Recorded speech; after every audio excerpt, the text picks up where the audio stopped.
Panganib kuno ang buhay ni Tanggol dahil bihag siya sa pamilyang Vito pero sinadya ni Tanggol na hindi niya galawin ang mga ito at hindi siya magpakita na lumaban dahil alam niya na ang mga ito ay gipit lamang.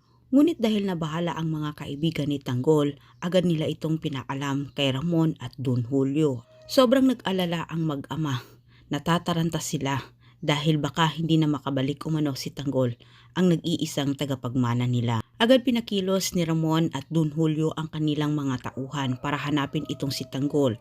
Pero si Tanggol alam na niya ang posibleng mangyari sa pamilya Vito kapag ang mga ito ay mahuli nila Ramon, kaya't binigyan ng pagkakataon ni Ramon itong si Fatima na makalayas. Hindi nagpakilala itong si Tanggol sa pamilya Vito kung sino siya, bagkus nagpakilala siya na isang ordinaryong tao lamang siya. Humingi ng ransom ang ama ni Fatima sa pamilya Montenegro. Agad namang nagbigay ng pera ang mag-ama, pero may naisip din silang paraan para matunton kaagad kung saan ang lungga ng pamilya Vito. Ang buong akala naman nila Ramon at Don Julio, hindi basta-basta ang kanilang kalaban ngayon. Walang ibang pinaghinalaan naman itong si Ramon, kundi itong si Rigor. Nagbanta si Ramon sa harap ni Don Julio. Kailangan umanong managot ni Rigor.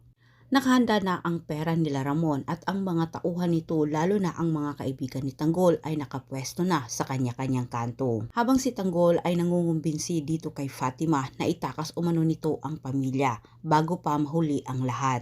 Ngunit si Fatima ay hindi pinakikinggan itong si Tanggol, tilang si Fatima ang maglagay sa panganib ng buhay ng kanyang pamilya nang dahil sa ginawa niya kay Tanggol. Kaya ni Tanggol na ipagtanggol ang mga ito kung mahuli nila Ramon at Julio ang pamilya Vito. Maraming salamat sa panunood. Huwag kalimutang mag-subscribe. Antabayanan po niyo ang susunod kong update maya-maya.